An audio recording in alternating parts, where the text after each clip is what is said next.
Welcome back, everybody, to another episode of the Blazer Victory Podcast. John Duncan here, and of course, I'm joined as always with my co-host Darian Smith and Jimmy Marion. Guys, before we start talking some UAB basketball, we have a special announcement. So after about a month or so, kind of thinking this over, we are going to start a Blazer Victory Podcast Patreon. And for those that are new, Patreon is just a way for us and Blazer Victory to kind of give you guys some bonus content. But in order to join that Patreon, you'll just have to go to patreon.com/blazerpod. I'll put that link in the description. But for just $5 a month, $5 a month, you'll be guaranteed a couple bonus episodes of the Blazer Victory podcast, and not just any bonus episodes. Jimmy is ready to cook with some Blazer basketball recruiting news, guys that the coaching staff are currently going after and what he sees happening. So that will be our first episode of the Patreon. And by the time you're listening to this episode of what we're going to call the free show, you can go ahead and check that out for as little as just $5 a month. And guys, we're going to be real for a minute. We know that, spending $20, $30 on a t-shirt is kind of a big commitment. So we decided to make this Patreon to where you can just donate $5 a month, and we're going to give you some bonus content each month. So it helps us out. And let's be real, we have to come out of pocket to make this podcast, and especially since we dropped our own website, blazervictory.com. That's another plug.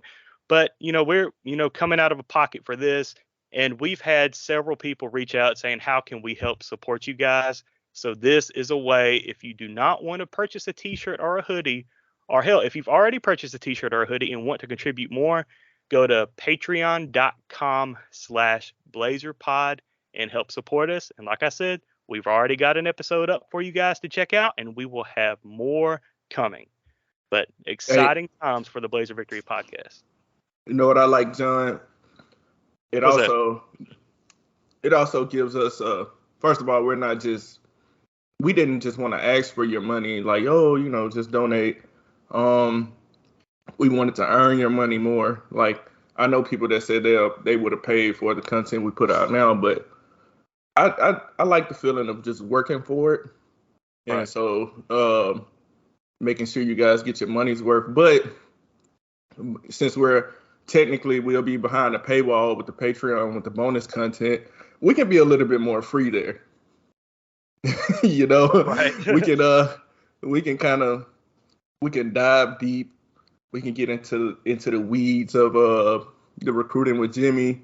And man, the stuff that Jimmy does is ridiculous on the recruiting front. I tell him that in private. I'm like, man, this is amazing work that and how he catches on to what's going on in that world. And once Jimmy points me in that direction, I start breaking down film. And we dive deep into these guys' games. What to look forward to is really a bridge into the coaching world, into the recruiting world, and we'll be able to really, really speak our minds. We don't have to hold back as much as we did, especially like we did during football season. Yeah. So we'll be able to talk about it. Jimmy does fantastic work. John does a great job of just curating everything and just setting the table. And I feel like he puts us in position to really thrive. So I think you guys will really, really, really enjoy it. So not only will you be helping support us, I think you really will get your money's worth, and you'll be happy you signed up. Definitely. And like I said, guys, it's just $5 a month. And I know that other podcasts that do Patreon, like they have different tiers, where like you can donate $5 a month or $20 a month or $50 a month. But here we're just going to test the woods out. Like, we're only doing one tier. It's just $5 a month. And that is going to guarantee you a couple of bonus podcast episodes only on the Patreon. And we think, that is a great value for just $5 a month. And like Darian said earlier, we've had folks that have reached out and say, hey, can I donate? Like, we don't want, we don't want handouts. Like, we want to earn, your trust and your money. So for just $5 a month, go to patreon.com/blazerpod. The link is in the podcast description, and you'll already see one where we talked about Blazer basketball recruiting. And guys, I can guarantee you're not going to find that anywhere else other than on the Blazer Victory podcast. So hopefully we get 30 or 40 people signing up, and just, continue to build that trust and build the Blazer Victory podcast brand. And, just thank you guys that are already clicking that link right now and signing up. And I guarantee you will not be upset, and you'll be happy and help move this thing forward. And John, the best thing is you guys are gonna sign up. Y'all let us know what do you guys want to hear? What do you want to talk about? What is the content that you specifically got a need for? That you have a need for? Like, I'm not gonna make promises and say we'll be able to help with everything, but y'all let us know. I feel like we're friends. Like, y'all see us out in public and everything, y'all come up to us. I love when y'all tweet like Thomas did, and he showed us the hoodie he had. Yes. So like those things that keep us motivated and keeps us going. So just communicate with us. Let us know what kind of content you guys would like, and so we can help serve you guys better. And one more thing I want to iterate to everybody: the free show is not going away. We are going to continue pumping out content left and right on this, what we're calling the free show that you guys have, loved and, listened to for over the past 3 or 4 years. Like, we're going to keep that. We're just going to have extra stuff on the Patreon for those that have been just craving more UAB content, craving more Blazer Victory podcast content. So definitely go to patreon.com/BlazerPod. But with that being said, now we can start our 2022-23 UAB basketball season end recap show. And guys, we waited a few days to do this, but I guess it's time to discuss the NIT Championship game. UAB does fall to North Texas for the third time of the season in the NIT Championship game. It was a close game. So proud of the effort, but UAB falls 68-61 to North Texas. Darian, do you want to start us off on talking about that ball game? And let's let Jimmy do it, man. All right, Jimmy, you're up. Darian's still recovering. He's not ready. Hey, I'll tell you, before we start recording, I told Darian, I said, hey, the next morning, Elizabeth woke up because she had went to bed, and she was like, man, Darian is upset on Twitter. Ooh, funny stuff. Oh, God. Yeah. Jimmy, go ahead and let us know your thoughts. Hey, I'll say this. If we would have done an immediate reaction, I don't think I would have been ready. It took me maybe 45 to 60 minutes to like sit down and just write down my thoughts like in the moment, which I did. And I would share a few with the listeners today, but that was a tough loss. There was so much buildup and anticipation, so much on the line. So, I'm glad that we had even more than just 45 minutes to 60 minutes to recover, that we had several days, because I know that we all needed it. So I know that we've got a lot of our listeners that probably would agree that they needed themselves some time. And heck, there's still going to be a little bit of that game that will carry forward with us, with the players, with the staff for a long time. And that just speaks to the magnitude of the game. But, where do we start? Let's not start with the shot clock violations. I think that's too big of a moment to talk about first. But I want to talk about just the biggest positive takeaway for me. And that is that our team responded. So North Texas, they punched us in the mouth early by hitting their first 4 shots. They led by 10 at the half, but we really came out with much better intensity and were locked in there in that second half. Another positive for me was throughout the game, our ability to get to the free throw line. I thought that was something that we were going to have to do in this ball game. Possessions are so valuable. We'll talk about that in a minute. But just the ability to get to the free throw line, I believe it was 31 times, was huge. Yes, we had 7 missed free throws, which played a major factor in the game as well. But we did a good job getting to the line. We did a good job points off turnovers. We had 12 points off turnovers, which we needed. Bench points, we had 13, which was good. And then there were some things that I thought we missed on. that I'll be transparent and say, one area that I thought we needed to be very successful in was points in the paint. So in 6 of the 7 losses for North Texas this season, the opponent scored 24 or more points in the paint, and they were averaging 27 points in the paint in those losses, and we only had 18. So I think that was a factor in the game that we missed the mark on. And along those lines, from a rebounding perspective, I really thought that we were going to have to win the rebounding battle. In 5 of their 7 losses, UNT had lost that rebounding battle, and we did unfortunately lose the rebounding battle in this game. I think it ended 31 UAB, 36 UNT. And, throughout the game, which is not uncommon for a team that is going against that UNT defense, we did struggle with shot making. So I believe we finished around 36% shooting from the field, which certainly played a factor as well. I thought that we would really have to be in that low 40s percentile, to win the game. With all that being said, it was just about as close as you can imagine. So, again, it was a tough game. There were some areas where I think that we did really well, and there were some that maybe we just missed the mark on just a little bit. But there were also some really, really tough calls that we can't avoid. And that's where I'm going to kind of pass the ball over to Darian, who I know has some opinion on that. But, tough loss, but a fantastic end to the season. Last thing I'll say is I believe in the last 20 games for UAB, we were 16-4, somewhere around that mark. And those 4 losses, I believe 3 were to North Texas, if I'm thinking here right. And then 1 was to Florida Atlantic. So again, those last 20 games, we had 4 losses, 3 of which were to the NIT champion, and 1 of which was to the Final Four FAU Owls. Outside of that, the team deserves a lot of credit for bouncing back, having lost 5 out of 6 games before that. So kudos to UAB for an excellent season. Hopefully, many great years to come. Yeah, I had went and I just poured me up a drink. I got some Jim Beam right here. I got some Dr. Pepper. I kind of just mixed it in. Figured I could just sit down, and this is like therapy.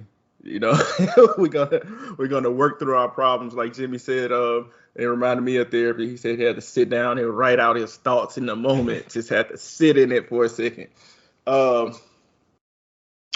Well, first of all, I want to start off by saying, like, I know I can speak for Blazer Nation. Every one of us, like, we're so appreciative of those seniors that we have on the team.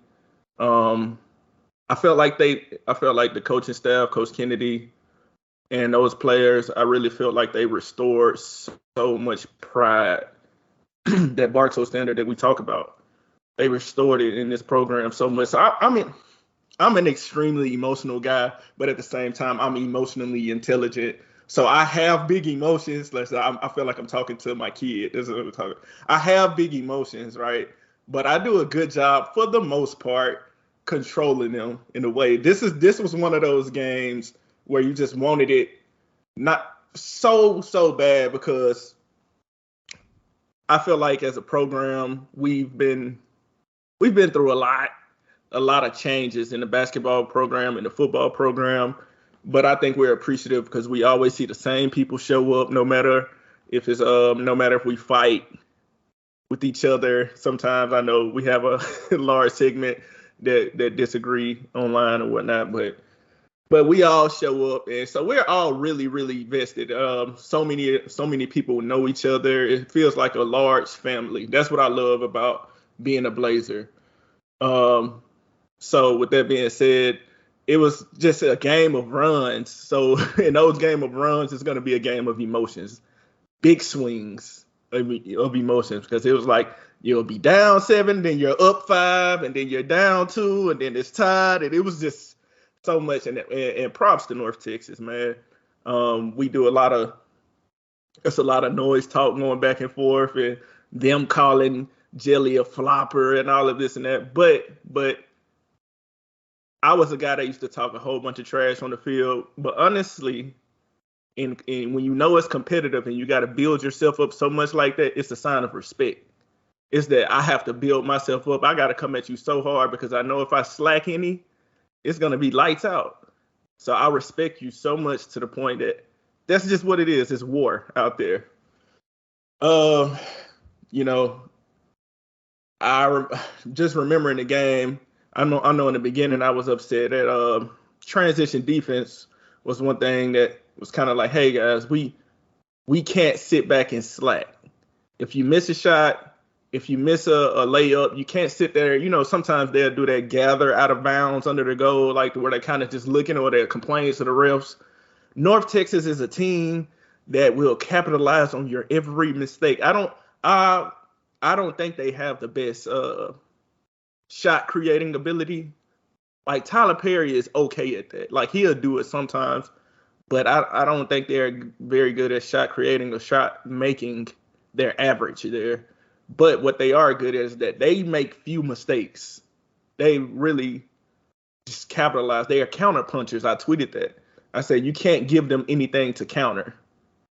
And I related it to boxing a lot with Tyson Fury and Deontay Wilder, to where they'll just capitalize on whatever mistakes you make. And for whatever reason, I felt like in transition, that was, and maybe because North Texas is a slow team per se in pace, but I don't know.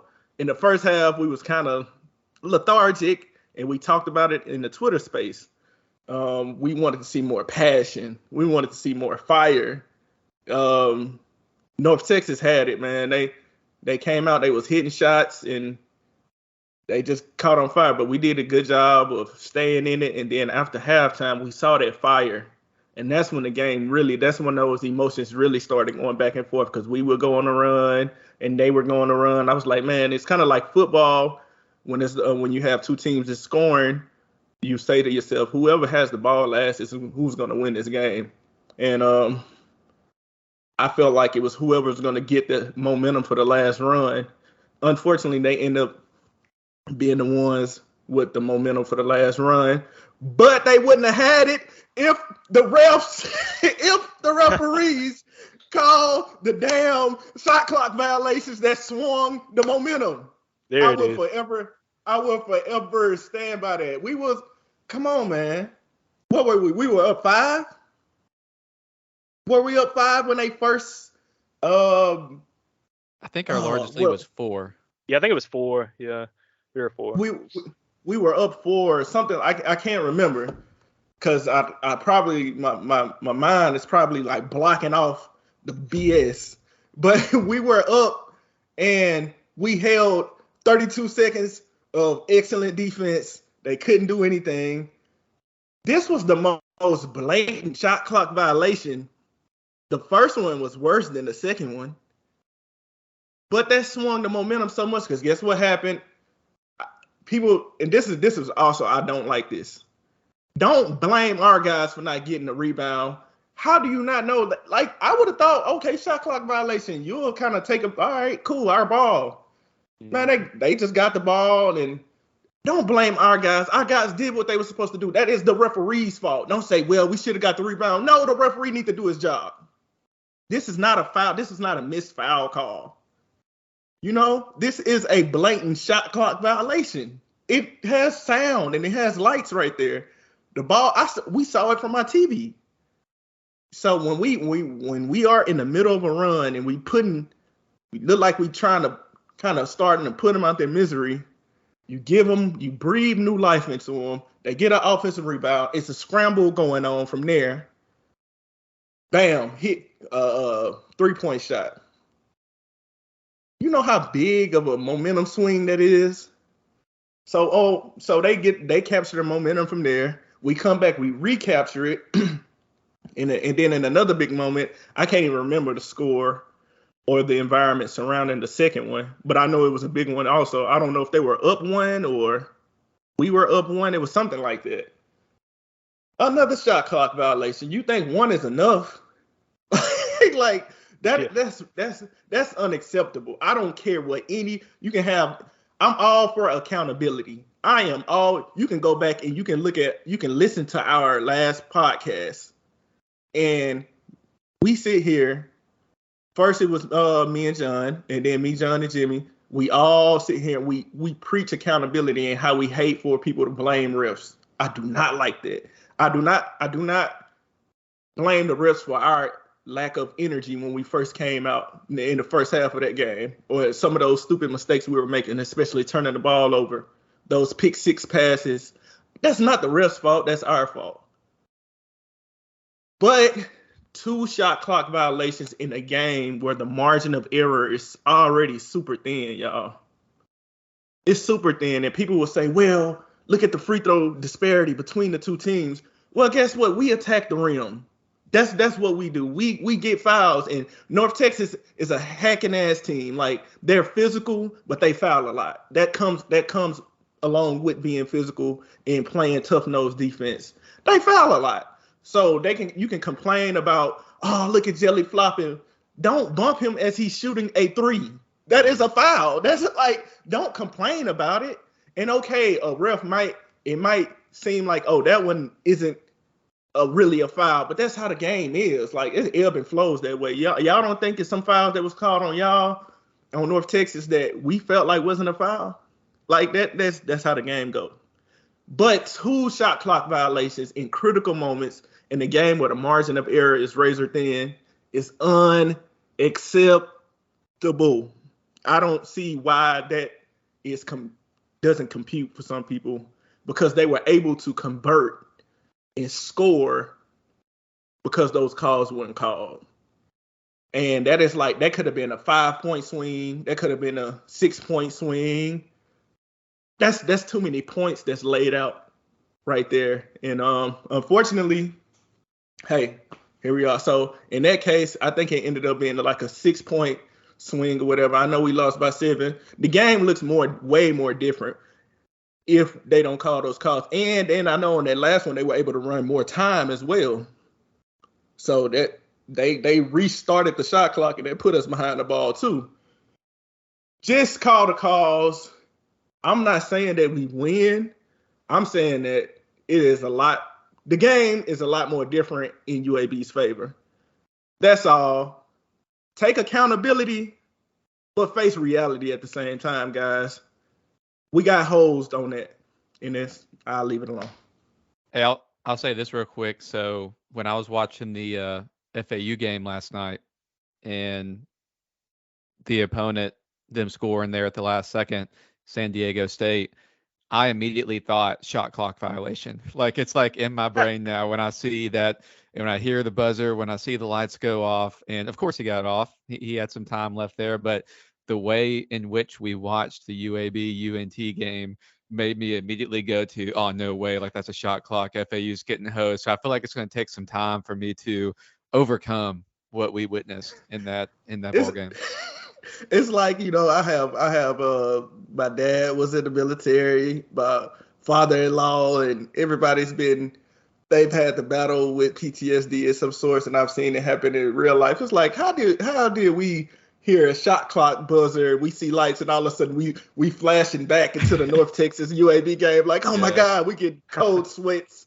Like, come on, you see the trauma that it's caused us? Unforgivable, man. Hey, if we had a 31-second shot clock like UNT gets, Ty Brewer's shot against Middle Tennessee would have been good. I was just about to say that. I said, how come we didn't get those extra ticks of a second at Middle Tennessee, like in Murfreesboro? Like, come on. But, hey, Jimmy, we're going to have to clip that where Darian went off. Yes, please. That's awesome. But yeah, let's clip it so they can feel our rage. First and foremost, though, hey, I want to blame Steve Irvine, because he made a tweet at the beginning of the game that how great the officiating was, and then of course this happens. Yeah, so I'd like to first and foremost blame Steve Irvine. But no, I'm just kidding. I mean, look, I'm not saying officials lost UAB this ball game. I will never say that. UAB still had opportunities in this game to get the win. And like Jimmy said earlier, I am very proud with the fact that they came, we had that Twitter space on Twitter. Shout out to all you guys and gals that joined us, twitter.com/BlazerPod. We said these first few minutes coming out of the halftime, we're going to see if UAB's got that want to. And UAB had the want to. They came out on a big run. They were down by 10 to North Texas at the half, ended up taking the lead, leading by as many as 4 points. And then it just kind of dwindled away. All props in the world to North Texas. And then a Tyler, shot clock violation happened, and they didn't well, call see, it. I'm sorry. No. See, okay. That's what happened. That is what happened. I will give the officials that first one because everybody makes mistakes. Who sings that song? Everybody makes mistakes. Everybody has bad days. I don't know, but for some reason I'm thinking of that song in my head. But you give them one. But when that second one happened, knowing darn well they effed up the first one, okay, that's not cool. Like, you're going to look at each other and tell Andy Kennedy on the sideline that you're going to review it and then come back and say, oh, well, we didn't call it, so I guess we can't review it. And then to do it again? Come on now. And this is the NIT Championship game? These are supposed to be one of the best officials in the – yeah, I mean, the only basketball left is, this championship game in the Final Four. Like, you're telling me that was the best officials that you can have on the court? And then we have to listen to those crappy announcers again talking about how they are the best officials on the court. John Franfoni or whatever his name is. Like, come on now. Like, it's ridiculous. Hey, John, you just referenced a song. I got a song to reference for you. Eminem, he taught me. What's that? You only get one shot. Do not miss your chance to blow. Yeah. Blow the whistle. Do not miss your chance to blow the freaking whistle. It's the championship game. Blow the whistle. Blow the whistle on. The opportunity comes once in a lifetime. You better lose yourself in music. Hey. Well, Darren, you lost it, didn't you? They missed their chance to blow the whistle. It comes once in a lifetime. No, I don't give them that first one because the first one was very, very obvious. I know. But do your job. Do your job. Do your job because this is the championship games. You're affecting these guys' lives and careers. You're affecting the coaching staff. You're affecting the legacy of this team. Do your freaking job. Don't mess up. Don't mess up. This is the opportunity to not mess up. And if you did, find a way to just call it and review it at the monitor. Like, if you're unsure, don't let it just go, And we're reviewing everything else nowadays. Like, how is that not reviewable? Like, how can you not go back? Like, okay, if you're the official, okay, we really screwed this up. Okay, let's just go back. Oh, okay. That was blatant. Even McCaslin, who's no longer the coach at North Texas, he wouldn't have argued it. He would have been like, hey, I saw it from where I was. Like, yeah, he saw it. Yeah. We've got to start getting it right. And that goes back to even with the Sun Belt women's tournament. I think it was Troy and somebody, like, they had too many girls out on the court and the shot shouldn't have counted, but they couldn't go back and review that to prove that they had too many girls on the court. Like, if you've got something blatantly obvious, you should be able to go back and review it, especially when we're talking about postseason basketball. Like, come on now. Like, you've got to get it right. Yeah, but, we're just gonna leave it alone. We're gonna deal. We're gonna carry these scars with us as we move forward into the AAC. And just thankful for the staff that we got. Thankful for the patron. Thankful this is a great plug and transition for people to transition to the Patreon because we're so vested in this team and we're gonna lose so many people off the team. And it's a lot of guys, a lot of great guys that we're looking at and that Jimmy has the scoop on, just based off. And listen, Jimmy does this off all hard work, right? Like, this is all him. So, and that guys that we're very, very anxious and ready to talk about and want you guys to become familiar with, even if they don't become part of the program. Some of them will, some of them won't, but we want to dive into it. So sign up for that Patreon, man. Like, I know these refs missed the call, but Jimmy, he won't miss a beat on this recruiting trail. No. So, and we'll be here to cover it. So, guys, it'll be well worth it. Check it out. Again, patreon.com/blazerpod, or click the link in your podcast you're listening to right now. You can just click that, sign up, just $5 a month.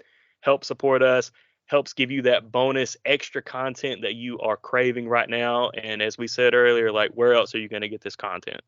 nowhere else.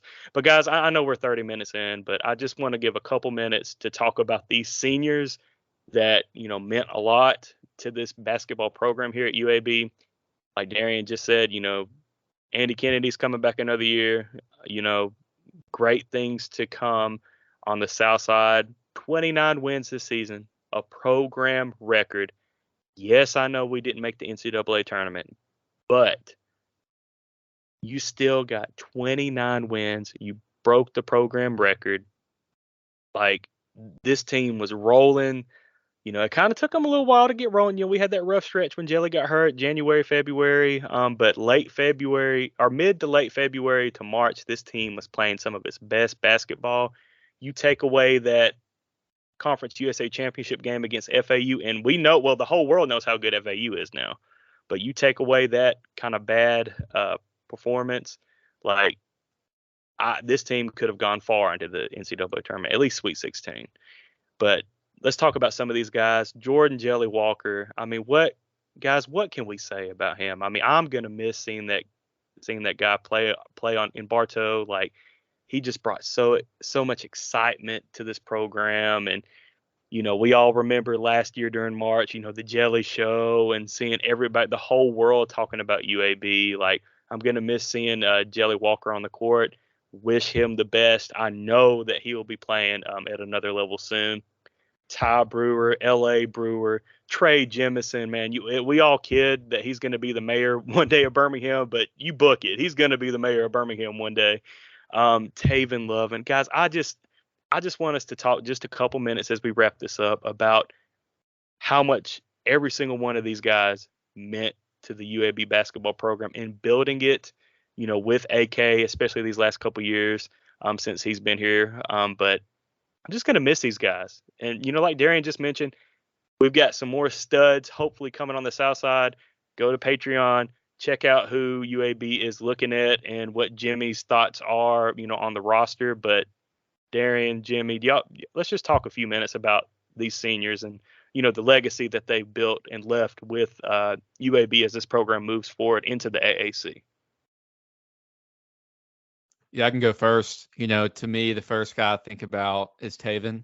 And I'll just say the reason why that is for me is the longevity, how rare it is for a player to be at a program and contribute for as long as he did at UAB, for some of his highlight dunks, and just, those are things that come to my mind. They played it in the pregame, video with his dunk on the road at WKU, and he just had so many of those moments, dunks in the conference championship against La Tech, and just to see him come in, under a different regime, contribute, stick with the new regime.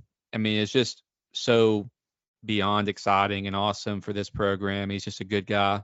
And secondly, for me, Trey Jemison, just for the story of someone to go Power 5, to have the talent that he does, to come back to his hometown and contribute in the way that he did for all those years, the big dunks with him showing his muscles, after he gets a dunk, and, his personal cheering, team that he had that came to a few games, and just seeing someone contribute the way he did for their hometown was just like really exciting. KJ Buffin was just that X factor, during his time at UAB. He was a defensive captain. He just did so many things for us, and it was just really exciting to see him play here.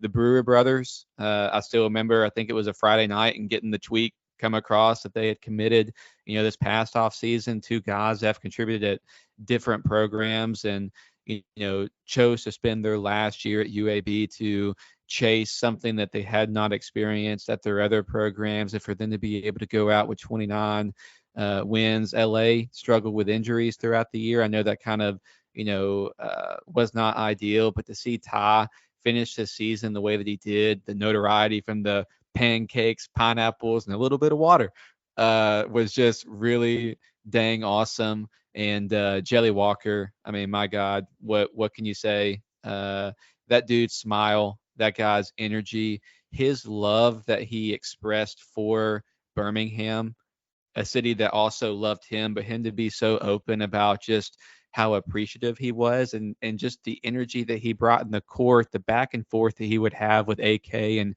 in interviews, and the love that he shared for AK, and just to think about that whole guy's journey and just how much he meant to Birmingham and how much Birmingham meant to him. Needless to say, the guy's an awesome talent. He hit some big shots. He had some huge moments, break or tying the scoring record. I called it when jelly happens, those heaters that he goes on before halftime. I don't think I've ever been more excited than it might have been the game that he tied the scoring record right before halftime. He scored like 9 points, like in the last minute and a half on just these threes. And he would just get everybody out of their seats. So we're going to miss every senior in our team. We appreciate everything that you did for UAB. You truly set the standard. In the last 3 years, we made the semifinals of the conference tournament in AK's first year, had a good squad. And then we go to the NCAA tournament, win a conference championship in year 2. And then in year 3, we're able to come in and make it to the NIT, final and be so close to doing something that, UAB has not done in their storied, program history. So these guys accomplished a lot, and those accomplishments will ring true for me for a long time. Hey, I don't have too much to add to that. That was a perfect monologue, if you ask me. He, went down and referenced everything, and I'm just appreciative. One thing that I really feel like this team really gathered is like the love that's shown, like the true, genuine love. And I'm so happy that they were able to experience that and they were able to give it back. And that as a player, I played here as well. That's the thing that you revel in the most. Like, if you can take time and really appreciate that and see that, that's something that a big time NIL deal. I understand, like, if somebody's going to give you, 6 figures or something like that, I get it. Like, you got to do what's best, but you kind of look for something real as a young man.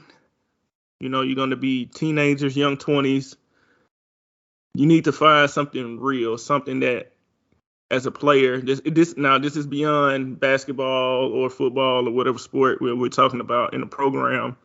That's what I would recommend, is like find something real, find something genuine, to where when all of this is over with, like, what fan base and what program, the people in the program is still going to be behind you, because that's one big positive of being a part of college athletics and going through all this process, is the connections and the bonds you make. I really feel like this team really embraced that. Like, and that's starting with Jelly, a guy from freaking New York. Like, most of the time, if you go online, you'll see people from New York or LA. They'll talk down on places in the South, like Birmingham. Like, it might be a stigma, but that's the truth. But that's how you know he's a genuine guy, because I had a friend that stayed out west in LA, and he loved it down here, all because of the people. Like, that's what he seek the most, is like the genuine connections, people that'll really be there for you when you need it. And Jelly was able to come down here and be a real person, and that's what he gave us, and we gave it right back to him. And hopefully we gave it back tenfold, because this program, we love him. We love Trey Jemison. Like, just seeing Ty Brewer have that moment with the pineapples and everything, like, that's like just examples of how we'll get behind our players, and it might not be as many fans as a freaking Penn State or as the schools down the streets, but what we do, we give it our all, and it ain't about the quantity, it's about the quality. So for all of those guys, the Brewer brothers, Trey, Taven, as you spoke to his longevity and how he's just stuck around all this time. Trey, the president, the mayor, hopefully he really do become the mayor of Birmingham. I'm pretty sure we'll be behind him 200%. Jelly, like, just we can't say enough of how appreciative we are. And we'll be behind you after basketball. That's what a true program and a true fan base does. Definitely. Guys, again, patreon.com/BlazerPod to get into the thick of things with Jimmy and his mind and looking into what the roster is going to look like for the basketball program going forward, what recruits the coaching staff are going after, who we might have a legit chance of getting. Patreon.com/BlazerPod. It's up now. Help tell your friends, tell your fellow Blazer fans that, hey, you're not going to get this anywhere. And dude, it's just $5 a month. Like we can't make that any cheaper. We could, we would if we could, but $5 the less amount that we can charge. And keep in mind, Patreon does get a cut of that $5, so we will not even get the full $5. But helps support us, helps give you more content, and hopefully you'll catch us in the Patreon.